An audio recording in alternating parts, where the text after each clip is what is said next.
ہمارے بچے ہیں, ہمارا ایک نوجوان آبادی ہے. اب ہم کیا ان کے لیے مثال سیٹ کر رہے ہیں؟ سارے ملک کے سامنے پیسے چل رہے ہیں, وہ ویڈیو چل رہی ہے پیسے کی. اس سے پہلے ویڈیو چلی جو 2018 کے الیکشن میں کہ جناب وہ ایم پیز کروڑوں روپیہ ایسے ایسے کر کے بیگز میں ڈال رہے ہیں. وہ کچھ کوشش کی؟ کیا آپ کو یہ نہیں پتا کہ آپ کی ذمہ داری تھی انویسٹیگیٹ کرنے کی؟ ساری ایجنسیز آپ کے نیچے ہیں, سب کے سامنے یہ تماشا ہوا.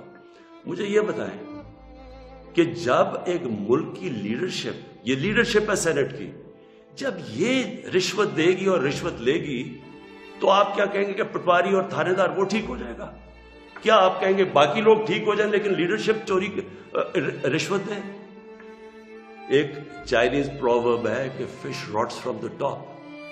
جب اوپر آپ کرپشن کی اجازت دے رہے ہیں اور آپ کے سامنے ہوئی ہے اور آپ کو پتا تھا ہونی ہے. میں کہتا کیا, میں نے الیکشن سے پہلے کہا کہ ریٹس لگ گئے لوگوں کے, بولیاں لگ رہی ہیں. آپ کو موقع جب دیا سپریم کورٹ نے, کیا وجہ تھی کہ آپ 1500 بیلٹس کے اوپر کوئی ایک بار کوڈنگ نہیں کر سکتے تھے؟ آپ نے تو پوری طرح ایک موقع دیا ملک کی جمہوریت کو ڈسکریڈٹ کرنے کے لیے. اس سے کیا ہوا؟ میں آپ سے سوال پوچھتا ہوں کہ آج کیا ہماری جمہوریت اوپر گئی ہے نیچے گئی ہے؟ جو آپ نے ملک کی موریلٹی, اخلاقیات کو نقصان پہنچایا ہے کہ یہ جو اوپن ہارس ٹریڈنگ ہو رہی ہے, کیا اس سے فرق ہو؟ مجھے بتائیں. یہ ایک بڑی عظیم خواب کا نام تھا پاکستان, اسلامی فلاحی ریاست. یہ علامہ اقبال نے کہا تھا مثال بنے گی مسلمان دنیا کے لیے. مجھے بتائیں یہ اپنے نوجوانوں کو آپ کیا بتائیں گے اس سارے ملک کے سامنے؟ اور یہ کتنا پیسہ چلا ہے, یہ ابھی تو یہ تو سامنے آ گیا نا آپ کا ویڈیو. آپ کو یہ نہیں اندازہ کہ کتنا پیسہ چلا اس الیکشن کے اندر, کس طرح لوگوں نے اپنے ضمیر بیچے ہیں پیسہ بنانے کے لیے, کس طرح ہماری پالیٹکس کو کرپٹ کیا گیا ہے. جو کروڑوں روپیہ خرچ کر کے سینیٹر بنے گا وہ حاتم طائی ہے, وہ آ کے ملک کی خدمت کرے گا, وہ یہ پیسہ کدھر سے ریکور کرے گا؟ پھر کہتے جی کہ دیکھیں جی کرپشن بڑی بڑھ گئی ہے ملک میں. کبھی قانون سے بھی کوئی کرپشن ختم ہوئی ہے؟ مجھے بتائیں کبھی کوئی قانون بنا کے یا لا انفورسمنٹ سے کرپشن ختم ہو سکتی ہے؟ کرپشن ایک معاشرہ ختم کرتا ہے, ایک قوم مل کے کرپشن ختم کرتی ہے. جب ایک قوم ایک میسج دیتی ہے کہ ایک جو کرپشن کرے گا, رشوت دے گا, وہ ہمارے میں سے نہیں ہے, اس کو لوگ شادیاں نہیں کروائیں گے ان گھروں میں, ان کو ووٹ پارٹیز پہ نہیں بلائیں گے. یہاں کرپٹ لوگوں کو آپ مین سٹریم میں لا رہے ہیں. اور میں یہ بھی کہنا چاہتا ہوں, ہمارے وہ میڈیا کے لوگ, میں ان سے سوال پوچھتا ہوں, بڑے بڑے صاحب عدالت میں جاتے ہیں, عدالت میں جا کے کہتے ہیں کہ جی وہ نواز شریف کو تقریر کرنے کی موقع دینا چاہیے, وہ نیلسن منڈیلا تقریر کرے گا, ملک کو پتہ نہیں کیا فائدہ ہوگا. ایک آدمی سپریم کورٹ سے کنوکٹ, ایک مجرم جھوٹ بول کے ملک سے بھاگا ہوا, جس کے اوپر اربوں اربوں روپے کی چوری, اس کے بیٹوں کے اربوں روپے کی پراپرٹیز میں رہ رہے ہیں لنڈن.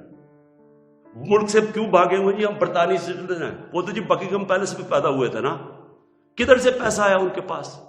یہ یہاں سے پیسہ چوری کر کے باہر بیٹھے ہوئے ہیں, وہ باہر بیٹھا ہوا ہے, اس کا منشی جو دماد ہے وہ باہر بیٹھا ہوا ہے, ان کے بچے باہر بیٹھے, سارے اربوں پتی ہیں, کوئی جواب. اور یہاں ہمارے صحافی کہہ رہے ہیں کہ جو اسے تقریر کرنے کا موقع دے. وہ کوئی جیل سے نکلتا ہے اربوں روپے کی کرپشن کے چارج, وہ جا کے پھول پھینک رہے ہیں لوگ اس کے اوپر. مجھے یہ بتائیں کیسے کرپشن ختم ہوگی؟ جب آپ معاشرہ جب ان کرپٹ لوگوں کو ایکسیپٹیبل کر دے گا, یہ کھلے عام, جب یوسف رضا گیلانی یہ جب بنے گا سینیٹر اور وہ پیسے چلا کے, اور ہم اس کو ایکسیپٹ کریں گے جی ہو جی جمہوریت ہے بڑی آ گئی. یہ صرف میں یہ سمجھنے کی کوشش کر رہا ہوں کہ کیا ہمیں فکر ہے اپنے آنے والے بچوں کی, اپنی جنریشنز کی, اپنی نسلوں کی, کہ کیا ہم ایگزامپل سیٹ کر رہے ہیں ان کے لیے. میں اپنی ساری قوم سے پوچھتا ہوں کہ اگر آپ ان لوگوں کو ایکسیپٹ کر لیں گے جو بڑے بڑے ڈاکو, کیا عمران خان کی اکیلے کی ذمہ داری لگی ہوئی ہے کہ ان کے پیچھے پڑا رہے؟ یہ آپ سب کی ذمہ داری ہے سنگاپور کے اندر جب ایک وزیر نے چوری کی، کرپشن کی، لی کوان یو جو ان کے پرائم منسٹر کا سب سے قریبی تھا، اس نے جب اس کو سزا دلوائی اس نے خودکشی کر لی، کیونکہ اسے پتا تھا معاشرے میں اب میری جگہ ختم ہو گئی ہے. اس کو معاشرے میں ہال نہیں ڈالیں گے، پھول نہیں پھینکیں گے کہ نیب سے باہر آ رہے جی پھول پھینک رہے ہیں. کوئی نہیں پوچھ رہا کہ اس نے کتنی کرپشن کی ہے. میرے پاکستانیوں، دیکھیں یہ آپ کے اوپر ہے. کیا آپ اپنے ملک کو اوپر لے جانا چاہتے ہیں یا ان چوروں کے ساتھ کمپرومائز کرنا چاہتے ہیں؟ ہم آج اس لیے یہاں ہیں کہ ہم نے چوری ایکسپٹ کی، چوروں کو ایکسپٹ کیا. ہم نے ان لوگوں کو جو ہمیں پتا ہوتے ہوئے کہ انہوں نے آپ کا پیسہ چوری، میرا تو نہیں پیسہ چوری ہوا، یہ جو پیسہ باہر گیا یہ میرا تو پیسہ نہیں باہر گیا، یہ ہمارا پیسہ باہر گیا ہے. یہ کانٹریکٹس کے اوپر پیسہ بناتے ہیں، ہر چیز کے اوپر. سڑک جو بنی ہوتی ہے 1 ارب روپے میں وہ بناتے ہیں 1.5 ارب روپے میں، باقی پیسہ ان کی جیب میں.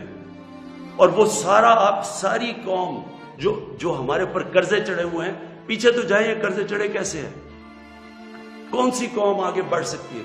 ایک مجھے قوم بتائیں، ایک ملک بتائیں، ایک مجھے ملک بتائیں جس کے پرائم منسٹر اور وزیر چوری کر رہے ہوں اور وہ ملک ترقی کر رہا اور خوشحالی ہو.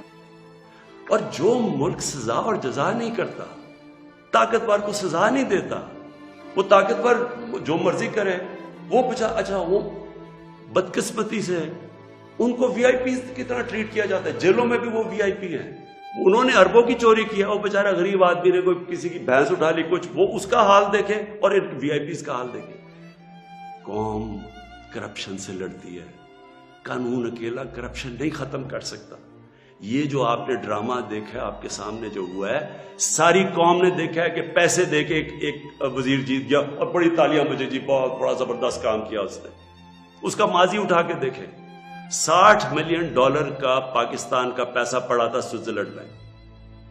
آصف زرداری تو کہہ ہی نہیں سکتا تھا میرا، کیونکہ اس نے تو کوئی ڈکلیئر ہی نہیں کیا، چوری کا پیسہ تھا. سپریم کورٹ اسے کہہ رہا ہے کہ لیٹر لکھو کہ پاکستان کا پیسہ سوئٹزرلینڈ کو واپس دیں.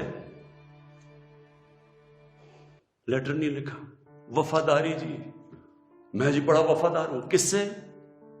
کسی انسان سے وفادار ہوں. پاکستان کا پیسہ سوچیں، 8-9 ارب روپیہ پاکستان کا باہر پڑا ہے، وہ آ جاتا، ہم اسے کیا کیا کر سکتے ہیں؟ اسکول بنا سکتے ہیں، لوگ ہسپتال، 100 چیزیں کر سکتے ہیں. لیکن جی اس نے وہ تو یہ اس کی سب سے بڑی ہے، اس پہ ڈسکوالیفائی ہوا ہے. آج بڑے زوروں شوروں سے جی سینیٹر بن گیا جی، بہت بڑی کامیابی ہوئی. اب میں آخر میں اپنی آپ سے آخری جو بات کرنا چاہتا ہوں،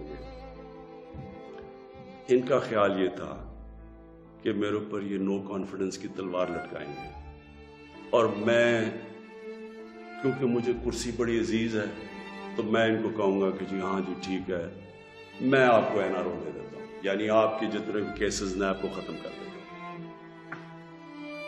میں پرسوں کانفیڈنس پوشن لے رہا ہوں، اسمبلی کے پاس جا رہا ہوں، کانفیڈنس اپنی اسمبلی کو کہہ رہا ہوں آپ بتائیں سامنے، کیونکہ وہ تو اوپن ہوگا نا. یہ آپ کا ڈیموکریٹک، میں اب اپنے سارے ممبرز کو کہہ رہا ہوں، یہ آپ کا جمہوری رائٹ ہے.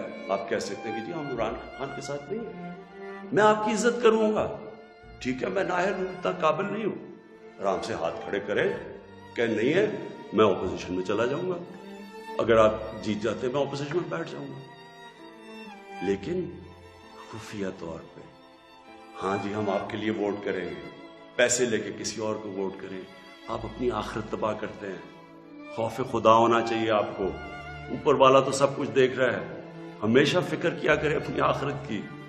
تو میں کانفیڈنس لوں گا جا کے اپنی اسمبلی سے، اور میں آپ کو یہ بتا دوں، یہ اب میں ذرا مخاطب ہوں، یہ جو سارے پی ڈی ایم کے جتنے یہ بڑے بڑے جو ان کے جو یہ جو بڑے بڑے کیا ہیں جو بھی ہیں، آپ سب کو میرا ایک پیغام ہے.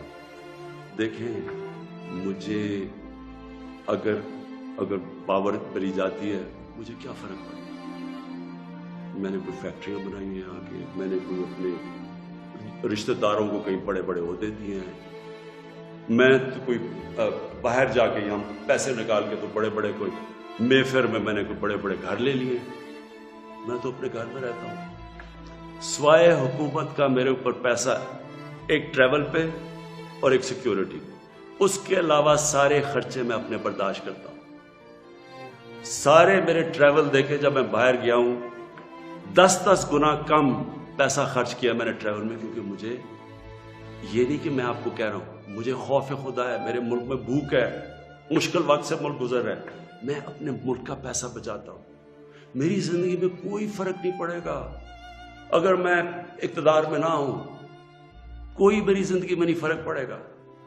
لیکن آپ سب کے لیے میرا پیغام ہے, میں چاہے اپوزیشن میں بیٹھوں چاہے اسمبلی سے بھی باہر ہوں, میں نے آپ میں سے کسی کو نہیں چھوڑنا جب تک آپ اس ملک کا پیسہ واپس نہیں کریں گے. میں اگر باہر بھی ہو جاؤں, میں اس قوم کے لوگوں کو نکالوں گا. یہ جو قوم ہے یہ اپنا جب ملک کا پیسہ چوری ہوتا ہے اس کو بچانے کے لیے نکلے گی. چوروں کے پیسے کو بچانے کے لیے قوم نہیں نکلتی جو آپ نے جتنی کوشش کر لی ہے. میں آپ کو پبلک نکال کے دکھاؤں گا, مجھے کوئی فرق نہیں پڑتا میری زندگی کو. ملک کے لیے جب تک میں زندہ ہوں, میں اس ملک میں قانون کی بالادستی کے لیے اپنے ملک کے اندر یہ لوگ جو کہ میں ان کو ملک کے غدار کہتا ہوں, جو چوری کر کے پیسہ باہر لے کے جاتے ہیں, میں ان کا مقابلہ کرتا رہوں گا. اور میرا یہ ایمان ہے کہ اللہ اس ملک کو بڑا اچھا وقت دکھانے والا ہے. مجھے یہ میرا ایمان ہے کہ یہ ملک ایک عظیم ملک بنے گا, اور یہ بنے گا ہی تب جب یہ سارے بڑے بڑے ڈاکو جیلوں میں ہوں گے. پاکستان پائندہ باد.